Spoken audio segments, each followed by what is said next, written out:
Hey, my name's James Nicholson. The Bank of England have had their interest rate meeting. They've held interest rates, but there are some big underlying changes in that, and that's what we're going to unpack in today's video. We're going to talk about the impact this will have on house prices, where they feel things are going, and how is the economy doing. Is there a likelihood of an interest rate cut anytime soon?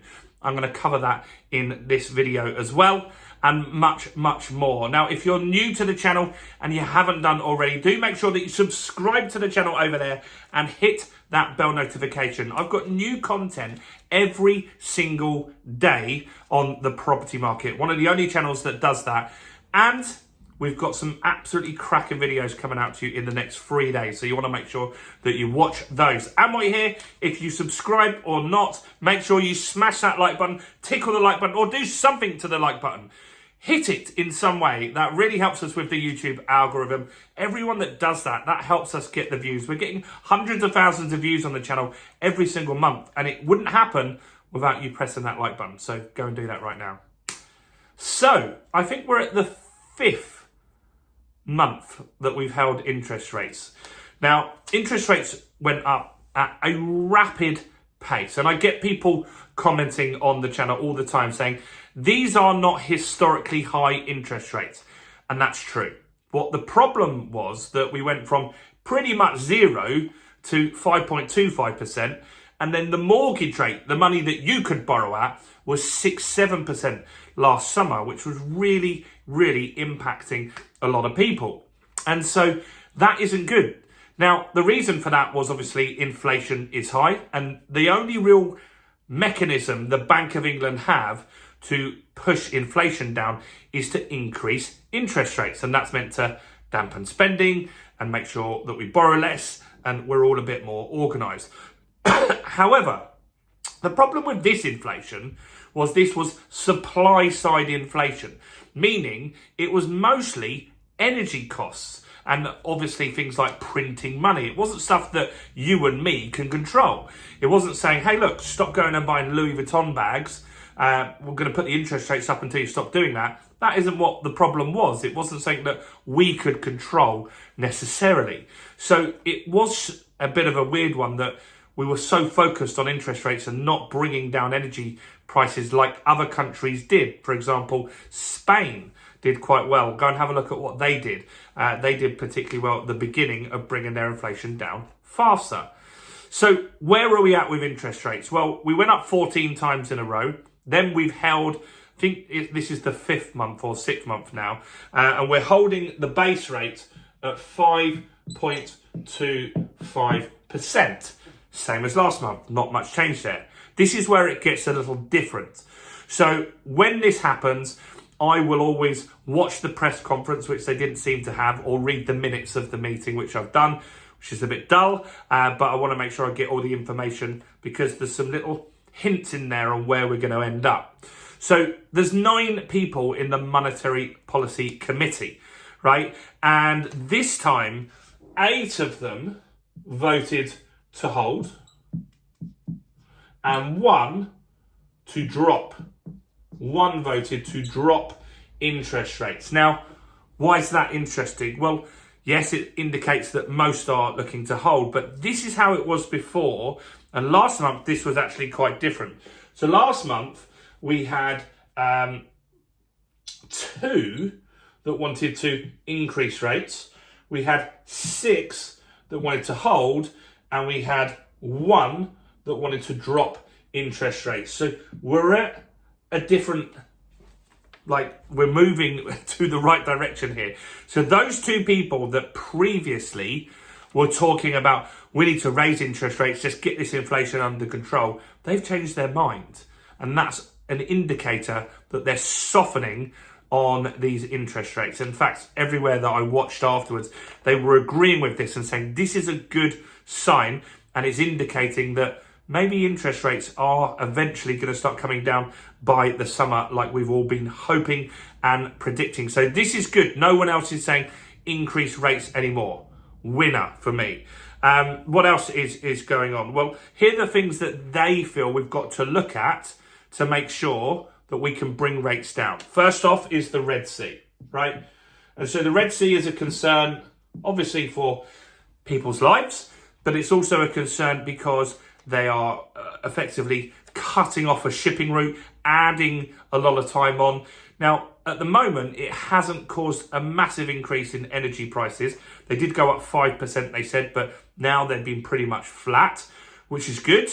And a lot of the energy holding places are full at the moment, which means we could have a cut. We could have a cut in energy costs, potentially. So that's good, but that's something that they said that we've got to keep an eye on. What is happening in the Red Sea? So we will be keeping an eye on that.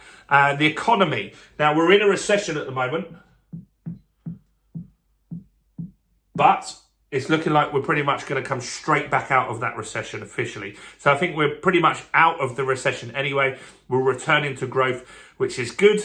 So it's going to be a short recession, wasn't particularly deep, and that is a positive thing as well. Now, here's a concern that they really have, and that's wages. This one's annoying. I hate this because the wages are going up, and they don't like that. And that's a concern for them because if wages go up too quickly, people will then start spending lots more money, and that could cause inflation to peak again and to start growing up significantly again. Now, they don't necessarily think that that's likely, but it's something they're keeping an eye on. They want wages to start flatlining a little bit. But we've also got to let people catch up. We've all been hammered by this inflation for so long, particularly people on lower incomes. And so that does annoy me when they talk about that. Why not let people catch up a little bit here? Now, services, the service sector is something that they're worried about as well. So the service sector is growing, the inflation rate there is over 6% still, and that's a concern. But they do see some softening in that as well. So those are the main two things that they're worried about. Wage growth and the service sector. Both they feel are softening though, so that's positive.